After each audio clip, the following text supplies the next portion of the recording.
Welcome to this micro-teach session entitled A Guide to Writing a Reflective Statement.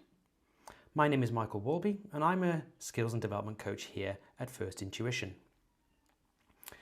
In this micro-teach session, I'm going to introduce you to reflective statements and explain how you can use them to really add value to your career and your personal development. In this video, I'm going to cover the following objectives. First, I'm going to explain what is a reflective statement. What is the function of it, and how does it have relevance to your role as an apprentice?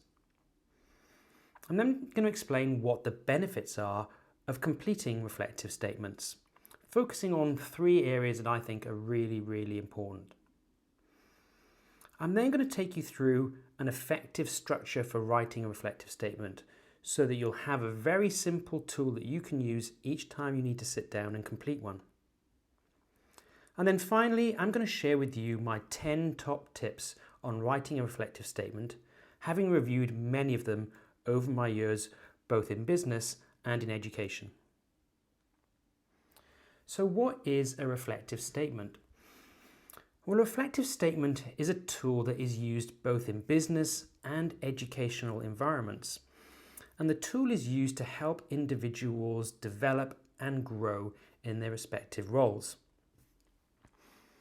Fundamentally, when completing a reflective statement, you're asked to think about the past and identify activities from your past from which you can learn. Having identified those activities, you then need to define the actions that you took that contributed to that activity and analyze them. Having analysed your actions, you can then identify any learning outcomes from completing those actions. And then this is where the real power of reflective statements comes into play. You take those learning outcomes and then you apply them to your future actions. And if you turn your learning outcomes into future actions, then you will continue to learn, grow, and develop in the future. And this becomes a cycle of reflecting and learning and acting that results in your growth. So it's a really powerful tool. Now, what are the benefits of completing reflective statements? Well, as I said, there's three that I want to focus on. And the first relates to your role as an apprentice. As you're probably aware, you need to demonstrate evidence of the knowledge, skills, and behaviour requirements of your apprenticeship. And that's where reflective statements come in, because regularly completing reflective statements provides evidence of the knowledge, skills, and behaviours of your programme. So therefore, your reflective statements become part of the evidence that you are competent in your role. The next benefit is that it strengthens your self-development muscles. Self-reflection and self-learning is a really powerful tool when it comes to growth. And when you come to the end of your apprenticeship program, you will leave the world of structured learning. And while you might receive additional learning support in your future roles, on the whole, your growth will be dependent on what you do to learn from your past actions. So spending time on your apprenticeship, strengthening these self-development muscles, will really set you up for taking control of your development and your career in the future. Self-reflection is a skill, and like any other skill, it takes time to develop. So you need to build up those self-development muscles, and this is what completing reflective statements on your apprenticeship will enable you to do. The third and final benefit is that amassing a portfolio of reflective statements can form the basis for a really attractive resume. You might need that resume on completion of your apprenticeship, because at that point you may have an important decision to make about continuing in your existing role or looking at other opportunities within an organisation, and having that really attractive resume will make a big difference. But where will you get the evidence from your attractive resume? Well, from your reflective statements, of course. So there we go. There's three really powerful benefits of completing reflective statements. It's not a tick box exercise. it really adds value to your career development. So having now established what the benefits are, what does the structure of a really good reflective statement look like? Well, I believe there's 4 steps that you need to take to complete a really effective reflective statement. And I'm going to walk you through those steps one at a time. I'm also going to share with you a worked example so you can see how these steps will play out in real life. So step 1 is that you need to describe the situation that you've chosen to use to prove evidence of your skills, knowledge and behaviour, and then identify your role and responsibilities in relation to that situation. So questions you might ask yourself to provide this information include: what was the task about? What was your role in relation to that task? And what were the challenges that you encountered? So for our worked example, let's imagine you're an apprentice and that you're trying to provide evidence of your ability to build relationships. So this apprentice now completes the first step in this reflective statement by describing the situation and their role and responsibilities. Let's take a look at what they wrote. Recently, the country of Fitzrovia announced that it would be implementing a VAT system for the first time, effective from the 1st of June 2020. I identified an opportunity to reach out to and build relationships with our tax-exempt teams internationally, with a view to collaborating on their clients to achieve compliance for their operations in Fitzrovia. It was my responsibility to identify the appropriate colleagues in our network firms overseas and build and maintain a relationship that was strong and sustainable.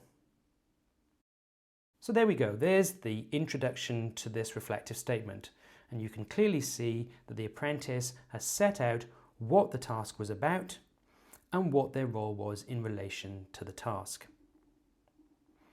So having now set out this in the opening to your reflective statement, what should you write next? Well, in step 2, you should explain your actions and how you demonstrated your chosen knowledge, skills and/or behaviours. Questions you might ask yourself to prompt you for this section include: what actions did you take to complete the task? How did each action demonstrate your chosen knowledge, skill and/or behaviour? What was the impact of your actions on the task? So let's see what our apprentice has written for this section. I built these relationships by investing a significant amount of time explaining relevant VAT concepts to our colleagues, organising workshops and conference calls to explain how the Fitzrovia VAT system operates and how it would impact on their clients. As part of this process of building and supporting a relationship with colleagues overseas, I sought to share my knowledge and experience of the Fitzrovia VAT system by circulating regular technical updates and insight about how various elements of the Fitzrovia VAT law would be interpreted in the context of their client's business. So as you can see there, the apprentice has once again described clearly the actions that they took and how those actions contributed towards building and supporting relationships. Having now established what the actions were that you've taken and how they contribute to the relevant knowledge, skill or behaviour, we move on to the third step, which is to evaluate your performance. And this is where the real value of reflective statements begins to kick in. So here are some questions you might ask yourself to help evaluate your performance. What do you think went well? How did your actions add value to the outcome? What do you think didn't go well? Let's see what our apprentice in this example thought about their own performance.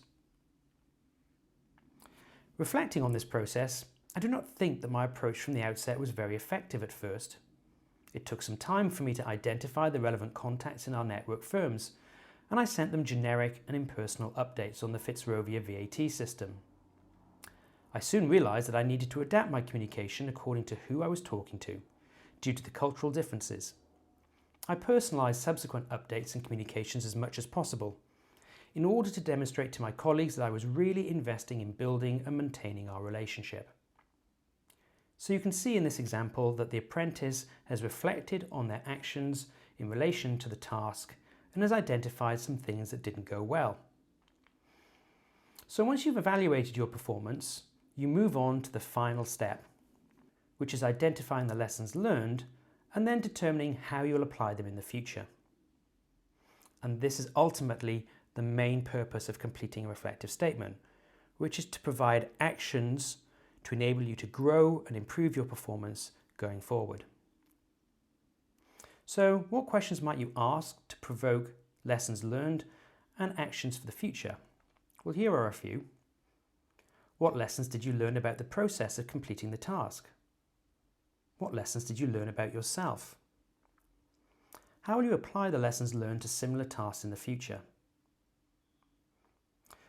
Let's now look at how our apprentice in this example concludes his reflective statement.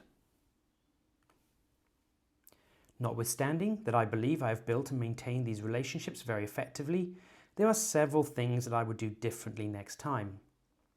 I had some trouble identifying the relevant colleagues to speak with initially, and it later became apparent that they were known to other members of the UK office. In future, I will reach out to the UK network first and leverage off existing relationships. I will also seek to personalise and invest time in relationships from the outset, demonstrating that I am committed to building mutually beneficial relationships. So you can see in this example that the apprentice has identified some lessons that they've learned from completing this task, and that they've explained how they're going to take these lessons and apply them to similar tasks in the future. What I like about this structure for completing a reflective statement is it tells a story. It helps the reader visualize the journey that the apprentice has been on in completing the task and learning from that experience. And that really makes it a very compelling document for the person who's reading it. And in the future, if the apprentice ever goes back and looks at their reflective statements, they will have a really valuable journal of their experiences while completing their apprenticeship. Let's briefly recap the 4 stages of completing an effective reflective statement. First, you describe the situation and your role and responsibilities in regard to that situation. Then you explain your actions and how you demonstrated your chosen knowledge, skills, and/or behaviours. Thirdly, you evaluate your performance. And then finally, you identify the lessons learned and how you will apply them in the future. If you take this structure and apply it, as set out in this video, to each of the reflective statements you complete, you will be submitting some really impactful and valuable reflective statements that will provide strong evidence of your abilities in your apprenticeship. So having introduced this structure, I'd like to give you my 10 top tips on writing a reflective statement. And these tips are gathered from my experience of reviewing apprentices' reflective statements that they've submitted many times over the past few years. Number 10, follow the suggested structure in this video. I can't repeat this message enough. Completing reflective statements can be time-consuming and frustrating for students when they don't know how to approach them in the right way. If you follow this suggested structure, you will have a frictionless way to write really compelling reflective statements. Number 9, keep a notebook with you at all times while working. The value of keeping a notebook with you at all times is that learning outcomes can sometimes hit you out of nowhere when you're on the job. And having a notebook with you means that you can capture those learning outcomes as soon as they pop into your head, and keep them safe until you need them when completing a reflective statement. Now, of course, you don't have to carry a physical notebook around with you. We can all access really high quality notebook apps on our phone. And since we're generally carrying our phones with us at all times, then it's easy to reach into our pockets, grab our phones and write down any insights that we get while completing an engagement. And then going back to that app and drawing out those learning outcomes and connecting them to your actions and activities in order to submit some really great reflective statements. Tip number 7, set aside time specifically for reflective learning. You're not going to produce a really effective reflective learning statement if you basically leave it to the end of the week when you've got 5 minutes before you have to leave the office and you realize that you need to submit something to your coach.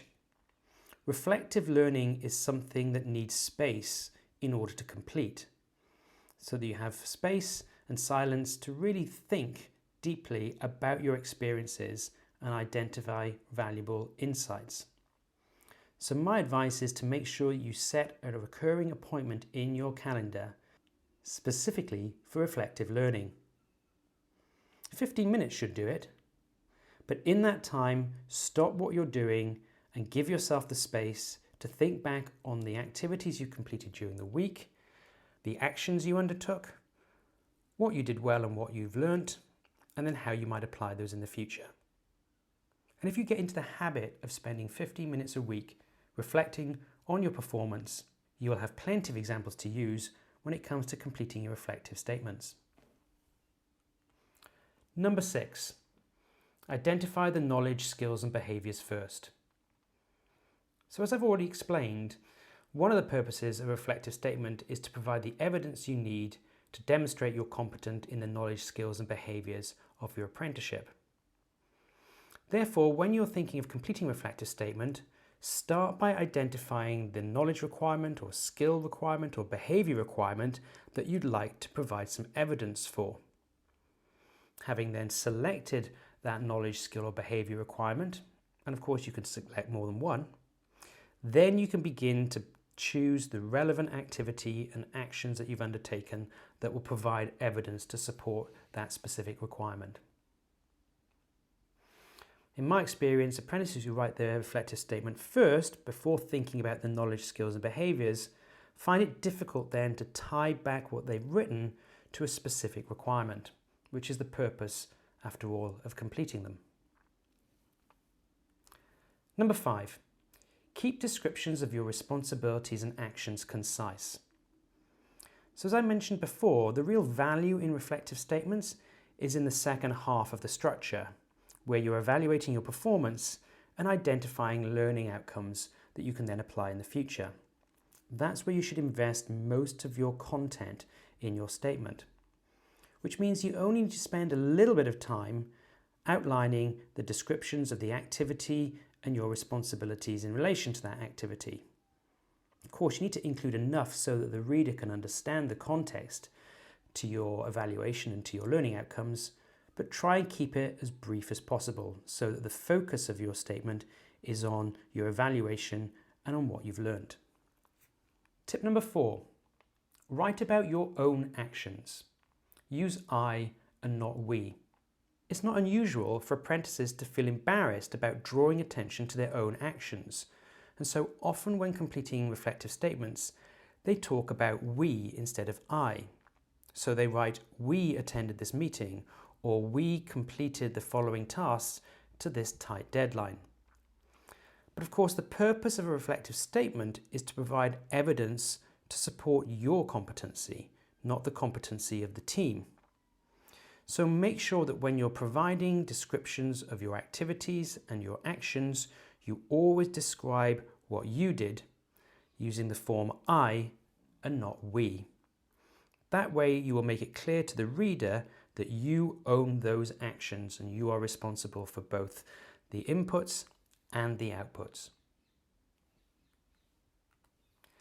Tip number 3, don't use flowery language, keep it simple. A reflective statement doesn't have to have the artistry of Chaucer or Shakespeare. In fact, the more flowery you make the language, the more likely the reader will get lost in the detail. Keep your writing simple. Use short sentences, straightforward words that make it clear to the reader exactly what you've done and what you've achieved. Often I find that apprentices try to impress the reader of the reflective statement by using really long, complex sentences and taking words that they've pulled out of a thesaurus. It doesn't help the audience to get to the root of your content if they have to decipher the complex language you've used to write it. So keep your language nice and simple and keep it professional, and it will really stand out. You want the value of what you've achieved to stand out more than the value of your language. Tip number 2, use Grammarly or any other spelling and grammar tool that's available.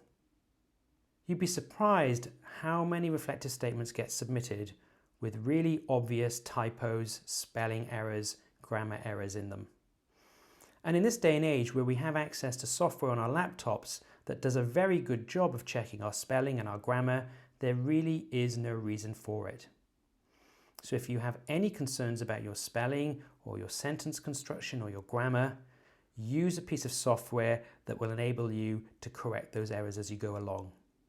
Grammarly, I think, is a great example. It's very intuitive, very easy to use, it's free to download, but of course there are other sources of software available. Of course, you can rely on the old-fashioned dictionary as well.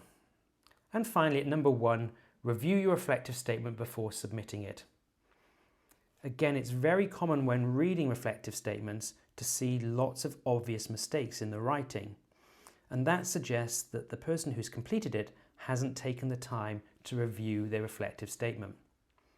My advice is once you've completed your first draft, put it to one side, go away and do something else for a while, and then come back to it with a fresh pair of eyes. Read it as if you are the audience to which you're intending to send it.